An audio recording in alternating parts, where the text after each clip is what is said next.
আমি না আজকে দুটো মাছ ভাজা খাবো।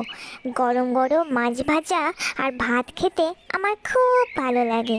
ঠিক আছে মিনি, তোকে আজকে দুটো মাছ ভাজা দেব। আমার ভাত তো হয়েই গেছে, আর মাছটা ভাজা হয়ে গেলেই তোকে এখনই গরম গরম মাছ ভাজা আর ভাত দিয়ে খেতে দিয়ে দেবো। না না না, এখন আমি খাবো না। আগে তুমি ফুলিদের বাগান থেকে আমার জন্য আম পেড়ে নিয়ে আসো, তারপর আমি মাছ ভাজা দিয়ে ভাত খাবো। ওহ মিনি, তোরই নিত্য নতুন বায়না। সত্যি, যত দিন যাচ্ছে তোর বায়না আরও বাড়ছে। দাঁড়া, আমি আজকে আম পেড়ে নিয়ে আসছি। কালকে আবার যে কী বায়না ধরবি তুই জানিস।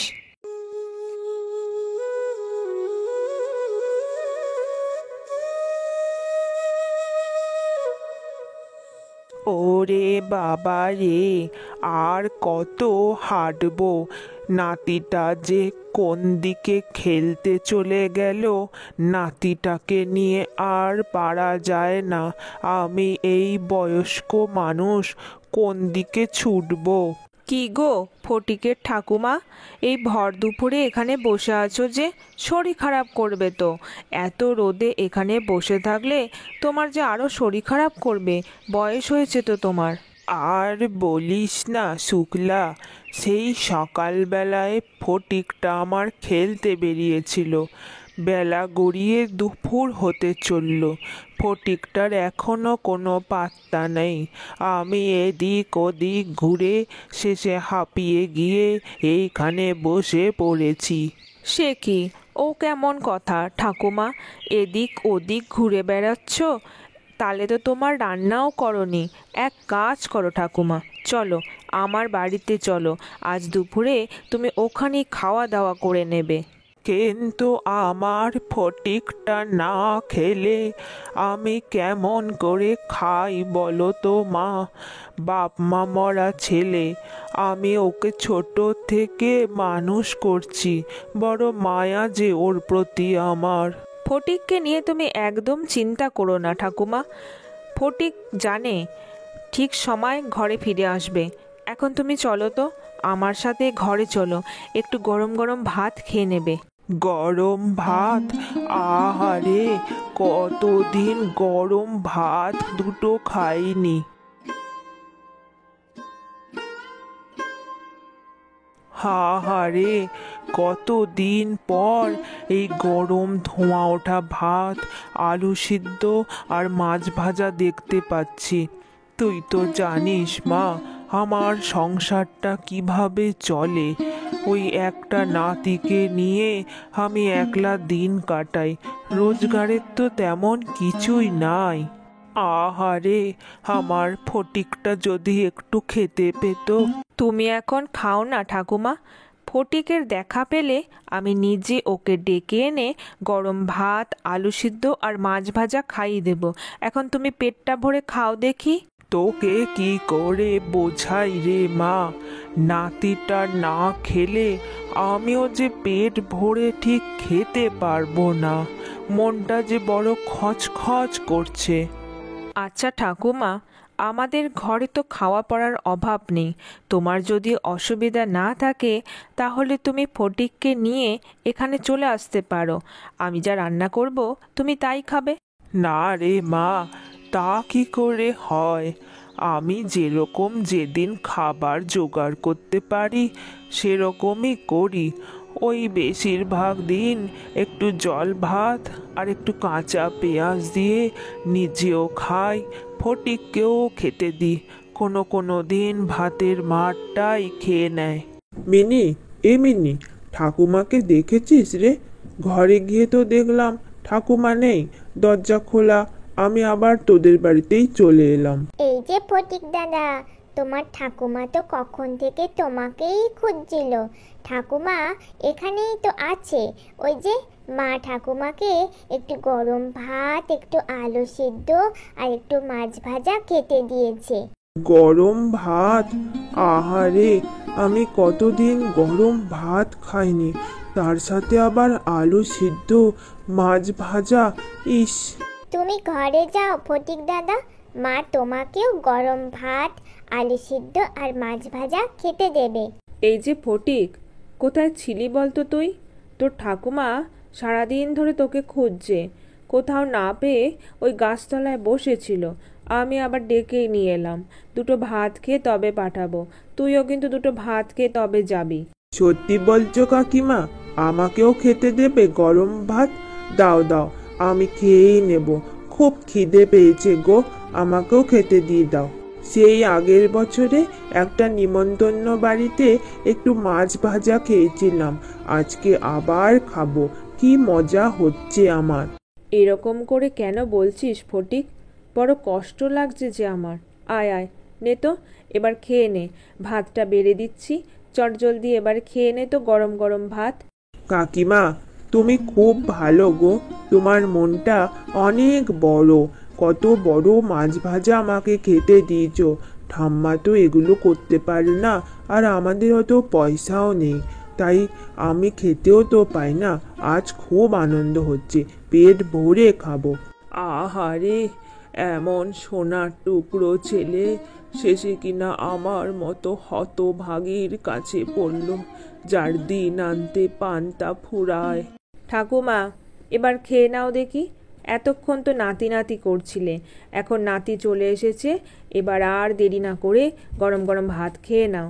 খুব ভালো খেলাম কাকিমা, খুব ভালো খেলাম। ঠিক আছে কাকিমা, আমি এবার বাড়ি চলে যাই। আমার কালকে স্কুলে পড়া আছে, পড়ে নিতে হবে। ফটিকটার একটা কিছু ব্যবস্থা করতে হবে। স্কুলে প্রথম স্থান অধিকার করেছে, ওর বুদ্ধিকে এভাবে নষ্ট হতে দেওয়া যাবে না। ঠাকুমা, তোমার একমাত্র নাতিটাকে শহরে পাঠিয়ে দিলে? ওই তো তোমার একমাত্র সবেধন নীলমণি ছিল। তুমি এবার কি নিয়ে থাকবে বলো তো? আমি চাই না রে মা, ফটিক আমার মতো দিন আনা দিন খাওয়া জীবন নিয়ে বাঁচুক। ওর যে মাথায় অনেক বুদ্ধি আছে, স্কুলে ভালো রেজাল্ট করে, সুতরাং আমি আমার দাদাকে বলে ওকে শহরের স্কুলে ভর্তি করিয়ে দিয়েছি। ও মানুষ হোক, অনেক বড় যে হতে হবে ওকে। সে নয় সবই বুঝলাম, কিন্তু ফটিক যে চলে গেল, কবে ফিরবে, কবে বড় হয়ে যাবে, হয়তো অনেক বড় হবে, চাকরি পাবে, কিন্তু তোমাকে কে দেখবে ঠাকুমা? ও সব নিয়ে চিন্তার কিছু নেই, সবাই তো আমার আশেপাশেই আছে। এই ছোট গ্রামে ডাক দিলে সবাই ছুটে আসবে।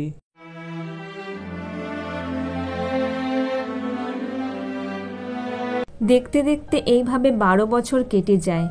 ফটিকচাঁদ দত্ত এখন শহরের একটা ভালো কোম্পানিতে চাকরি করে। দুদিন হলো সে রিমাকে বিয়ে করেছে। এবার তার মনে হয় তার গ্রামের বাড়িতে ঠাকুমাকে দেখতে যাওয়াটা খুব দরকার। বুঝলে রিমা, 12 বছর হলো গ্রাম ছেড়ে শহরে এসেছি। এখানে স্কুলে পড়াশোনা, তারপর চাকরি। ঠাকুমার খোঁজ খবর ছোট দাদুর কাছ থেকেই নিতাম। হঠাৎ শুনলাম ছোট দাদু বলল ঠাকুমার শরীরটা বিশেষ ভালো নেই, তাই চিঠি পাঠিয়েছি ঠাকুমাকে। আমরা কালই গ্রামের বাড়ি যাচ্ছি।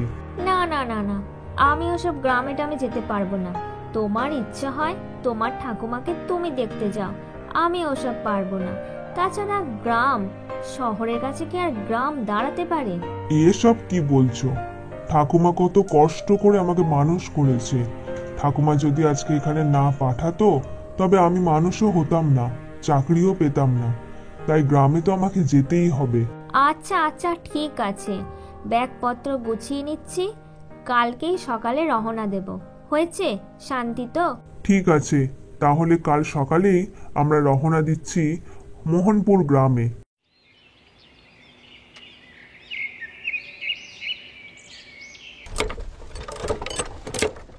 কি গো রিমা, তোমার মুখ চোখ এমন শুকনো শুকনো দেখাচ্ছে যে?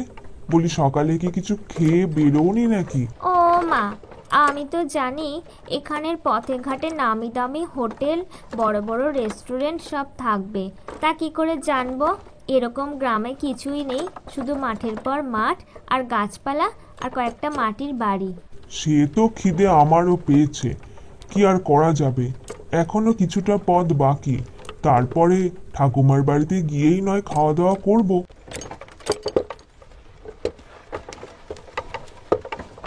ঠাকুমা, এ হলো রিমা। আজ 3 দিন হলো আমরা একে অপরকে বিয়ে করেছি। আশীর্বাদ করো ঠাকুমা, আমরা যেন ভালো থাকি। আমার আশীর্বাদ সব সময় তোদের মাথার ওপর আছে রে ফটিক। ভগবান তোদের মঙ্গল করুক। এতদিন পর এই বৃদ্ধ ঠাকুমাটাকে তোর মনে পড়ল রে। ও সব কথা এখন বাদ দাও না ঠাকুমা। বলি আমার বড্ড খিদে লেগেছে। এখানে ভালো হোটেল কোথায় আছে বলো তো? এটা যে গ্রাম, এখানে কোনো ভালো হোটেল যে পাবে না মা। চিন্তা করো না, আমি একটু খাবার তৈরি করে রেখেছি। হাত মুখ ধুয়ে নাও, তারপর খেয়ে নাও। সত্যি বলছি ঠাকুমা, তোমার তুলনা নেই। এই খিদে পেটে এই গরম ভাত, আলু সিদ্ধ আর মাছ ভাজা এখন আমার কাছে অমৃত। আমি তো কপ কপ করে খেয়ে নেব। ঠাকুমা, শহরে আমরা অনেক নামি দামি খাবার খাই ঠিকই, কিন্তু গ্রামে এসে এই এতটা পরিশ্রম করে আসার পর গরম ভাত, আলু সিদ্ধ আর মাছ ভাজা, সত্যি এখন এটা অমৃতের থেকে কিছু কম নয়। খা বাবা খা, খেয়ে নে। তোদের ঠাকুমা এর থেকে বেশি কিছু আপ্যায়ন যে করতে পারবে না রে। আমার অবস্থা তো জানিস। সত্যি বলছি ঠাকুমা, তুমি যা খাইয়েছো তাতে আমি ধন্য হয়ে গেছি। চিন্তা করো না ঠাকুমা, আমি আজই তোমাকে আমাদের সাথে নিয়ে চলে যাব। তোমার আর কোনো কষ্ট হবে না, বাকি জীবনটা সুখে স্বাচ্ছন্দ্যে কাটাবে। তা কি করে হবে ফটিক? এতদিন ধরে এই আমরাই যে পাড়া প্রতিবেশীরা ঠাকুমার যত্ন আত্তি করলাম। ঠাকুমা এখান ছেড়ে কোথাও যাবে না। তোরা মাঝে মাঝে এসে একটু দেখা সাক্ষাৎ দিলেই হবে। আমি এই ভিটে মাটি ছেড়ে কোথাও যাব না রে বাবা, কোথাও যাব না। তোরা যখন আসবি আমি এভাবেই তোদের গরম ভাত, আলু সেদ্ধ আর মাছ ভাজা খেতে দেব।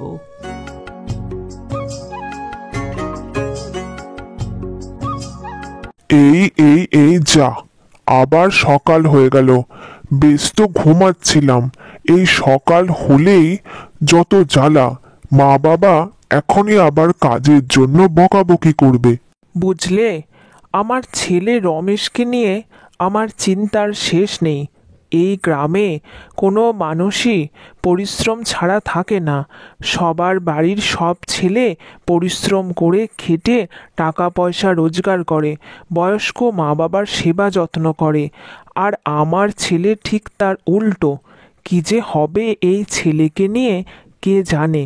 ঠিক বলেছ গিন্নি, আমারও বয়স হচ্ছে। আমাদের জমিদারের কাছ থেকে যেটুকু জমি আমরা চাষ করি, সেই জমিটা দিনের পর দিন চাষ না করে নষ্ট হচ্ছে। আমার মনে হয় আমাদের ছেলের একটা ভালো সুন্দরী মেয়ে দেখে বিয়ে দিলে সংসারে মতি আসবে। আর তখন সংসারের জন্যই সে পরিশ্রমী হয়ে মাঠে চাষের কাজ করতে যাবে। একদম ঠিক বলেছ গিন্নি, তুমি একদম আমার মনের কথাটাই বললে। আমিও সেটাই ভাবছি। কাল সকালে এই নিয়ে ছেলের সাথে আলোচনা করব। রমেশদের পাশের গ্রাম ছিল মতিপুর। সেই মতিপুর গ্রামে এক বিবাহযোগ্যা কন্যা ছিল, যার নাম ছিল রূপা। রূপা স্বভাবতই খুবই সুন্দরী এবং বুদ্ধিমতী ছিল। তার সুন্দরের প্রশংসা সারা গ্রামে সবাই করত।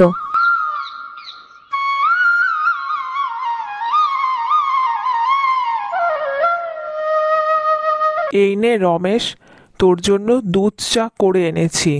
যেমনটা তুই ভালোবাসিস সেরকমই রান্না করেছি। এবার চাটা একটু খেয়ে নে।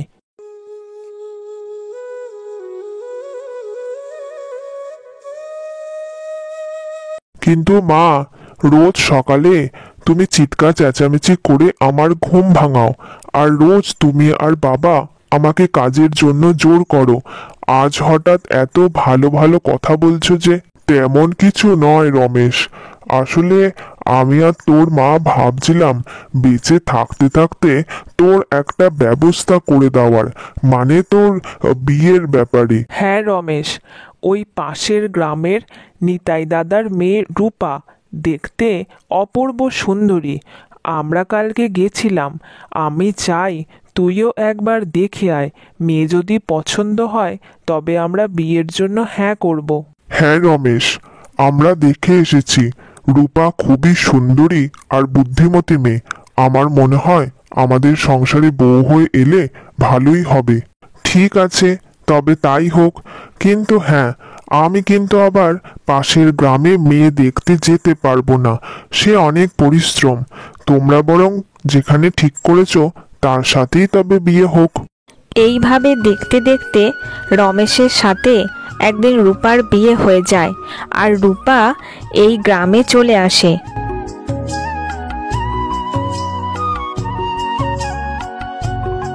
রূপাকে তার শ্বশুর শাশুড়ি যথেষ্ট ভালোবাসতো, কিন্তু রূপার সমস্যা ছিল তার স্বামীর রোজগারের দিকে কোনো মনই ছিল না।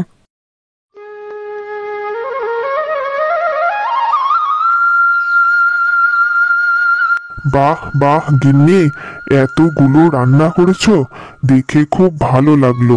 খেতে আর কে না ভালোবাসে।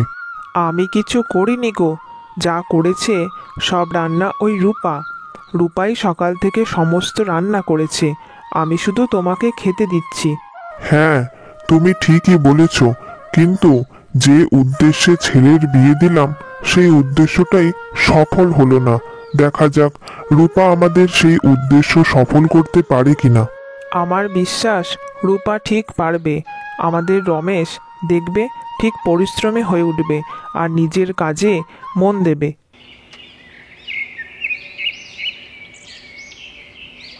বুঝলেন রমাকান্ত বাবু, একটা জরুরি তলবে আপনাকে ডেকে পাঠিয়েছি।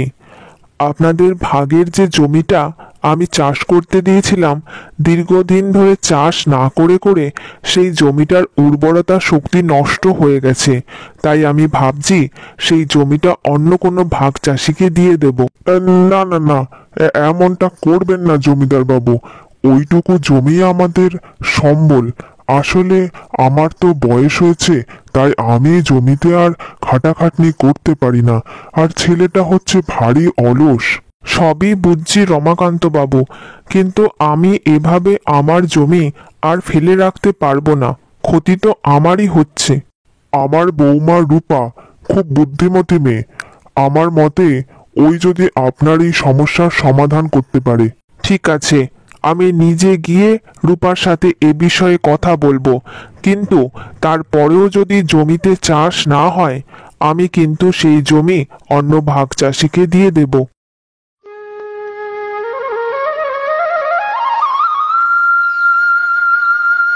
রূপার বুদ্ধির কথা এই গ্রামে সবাই শুনেছে, তাই জমিদার বাবু নিজে রূপার বুদ্ধির পরীক্ষা করতে ঠিক করে নিজেই রূপার সঙ্গে জমির ব্যাপারে কথা বলবে।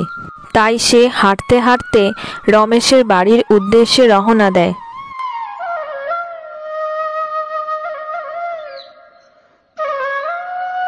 আপনি তো এই গ্রামের জমিদার বাবু, আমার কি কিছু ভুল হয়ে গেছে?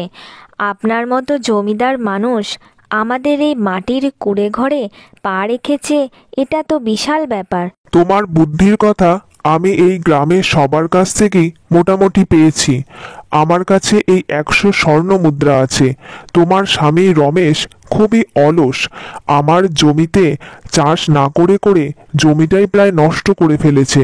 কিন্তু সেই নষ্ট জমি যদি পুনরায় আবার উর্বর হয়ে ওঠে এবং সেখানে অনেক ফসল ফলাতে পারো, তাহলে কথা দিচ্ছি এই 100 স্বর্ণ মুদ্রা তোমাকে দেব। স্বর্ণমুদ্রা নিয়ে আমার কোনো লোভ নেই জমিদার বাবু, কিন্তু কথাটা যখন আমার বুদ্ধির পরিচয় দিতে, তখন সেখানে আমাকে কিছু করে দেখাতে হবে। আমি যথাযথ চেষ্টা করব জমিদার বাবু। ঠিক আছে রূপা, তবে তাই হোক। আমি চাই না আমার গ্রামের কোনো মানুষ অলসভাবে জীবনযাপন করুক। জমিদার হিসাবে তাদের সঠিক পথ দেখানোই আমার কর্তব্য।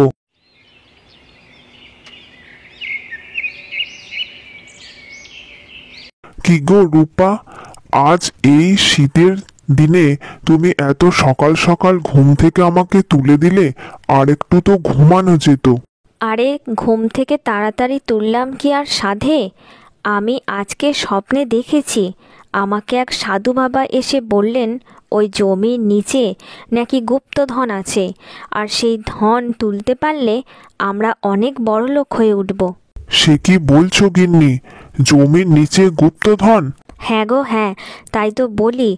আর দেরি না করে এখনই একটা কোদাল নিয়ে ওই জমিতে খোঁড়াখুড়ি শুরু করো। কে জানে, যদি ওই গুপ্তধন পাই আমরা বড়লোক হয়ে যাব, আর সারা জীবন তুমি বসে বসে খেতে পারবে, তোমাকে আর কোনোদিন পরিশ্রমও করতে হবে না। এই বুদ্ধিটা তো তুমি দারুণ বলেছো গিন্নি। একদিন যদি কোনোভাবে ওই মাটিটা খুঁড়ে গুপ্তধন পেয়ে যায়, সারা জীবন আর পরিশ্রম করতে হবে না।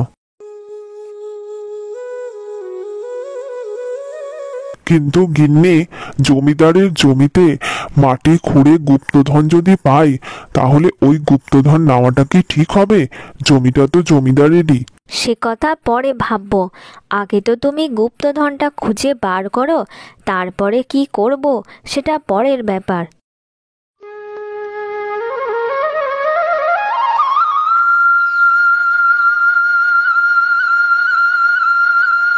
পরের দিন সকালে রমেশ একটা কোদাল নিয়ে সেই মাঠের দিকে যায়।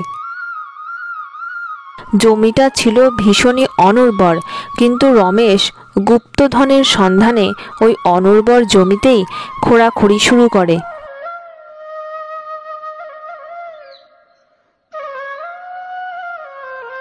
না, তোমার স্বপ্নের উপর দেখছি কোনো ভরসাই করা যায় না।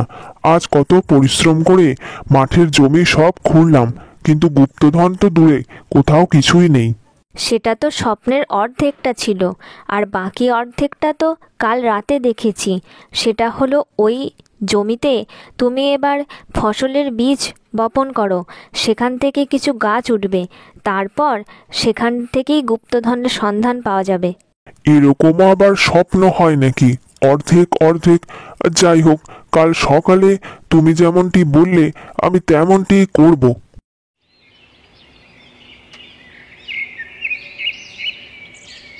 এরপর রূপার কথা মতো রমেশ সেই জমিতে বেশ কিছু ফসলের বীজ পুঁতে দেয়, আর তারপর সেখানে কিছু কীটনাশকও প্রয়োগ করে যাতে ফসলগুলো নষ্ট না হয়। এভাবে দেখতে দেখতে বেশ কিছুদিন কেটে যায়, আর রমেশের সেই জমিতে অনেক ধান উৎপন্ন হয়। তোমার কথা মতো জমিতে অনেক পরিশ্রম করেছি, কিন্তু হ্যাঁ, ধান গাছ অনেক উৎপন্ন হয়েছে, কিন্তু কোনো গুপ্তধন তো পেলাম না। গ্রামের সবাই তোমাকে যতই বুদ্ধিমতী বলুক, আমার মতে তোমার কোনো বুদ্ধিই নেই। কে বলেছে বুদ্ধি নেই? ওই ধানের নিচেই তো সোনা আছে। তবে আর বলছি কি, চলো এখনই আমার সাথে। কই রূপা, তুমি যে বলেছিলে এই ধানের নিচেই গুপ্তধন আছে, কই? এখানে তো কোনো কিছুই নেই। ধান মানেই সোনা, আর সোনা মানেই ধন সম্পত্তি। জমিদারের চোখের আড়ালে গুপ্তভাবে তুমি এই চাষবাসটা করেছো, ধান ফলিয়েছো, এটাই তো সবচেয়ে বড় গুপ্তধন। সত্যি রূপা, তোমার বুদ্ধির প্রশংসা না করে পাচ্ছি না। তুমি সত্যিই বুদ্ধিমতী। রমেশ বুঝতে পারে পরিশ্রমী হলো সবচেয়ে বড় গুপ্তধন, তাই রমেশ তারপর জমিদার বাবুর সাথে দেখা করতে যায়। সত্যি রমেশ, রূপার বুদ্ধির প্রশংসা না করে পারা যায় না। তোমার মা বাবা, আমি গ্রামের জমিদার, সবাই তোমাকে অলসতা থেকে মুক্তি দিতে পারেনি, কিন্তু রূপার বুদ্ধি তোমাকে অলসতা থেকে মুক্তি দিয়েছে। তুমি একজন পরিশ্রমী মানুষ হয়ে উঠেছো। আমার নিজেরও এই কাজ করতে পেরে ভীষণই ভালো লেগেছে জমিদার বাবু।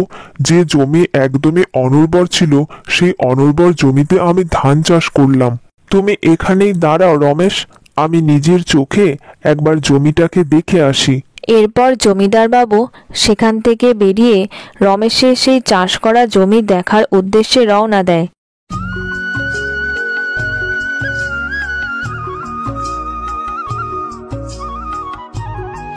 বাহ, সত্যি তো রমেশের তো গুণ আছে। ওই অনুর্বর জমিতে এত সুন্দর ধান গাছের ফলন ফলিয়েছে। না, সত্যি রমেশের যথেষ্ট গুণ আর রূপাও যথেষ্ট বুদ্ধিমতী।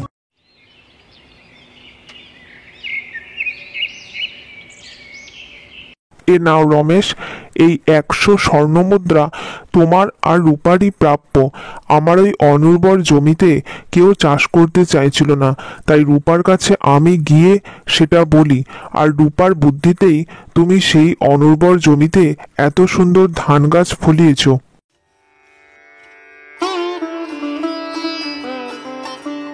জমিদার বাবুর ওই 100 স্বর্ণমুদ্রা দিয়ে আমি একটা পাকা বাড়ি বানাবো, আর আজ থেকে ঘরে বাইরের সব কাজ যতটা আমার দ্বারা সম্ভব সবই করব। রূপা রমেশের এই কথাগুলো শুনে খুব খুশি হয়। আমার ছেলে আর 5টা ছেলের মতো কর্মঠ আর পরিশ্রমী হয়ে উঠেছে জেনে আমি আর তোর মা খুবই খুশি রমেশ। এ সব কিছুই রূপার বুদ্ধিতে সম্ভব হয়েছে। আর জমিদার বাবুর ওই 100 স্বর্ণমুদ্রা আর পাশাপাশি চাষবাসের কাজ করে আমরা খুব শীঘ্রই বড়লোক হয়ে উঠব বাবা। এরপর সত্যি সত্যি রূপা এবং রমেশ অনেক টাকার মালিক হয়ে ওঠে এবং তারা একটা সুন্দর পাকা বাড়ি তৈরি করে সুখে শান্তিতে বসবাস করতে শুরু করে।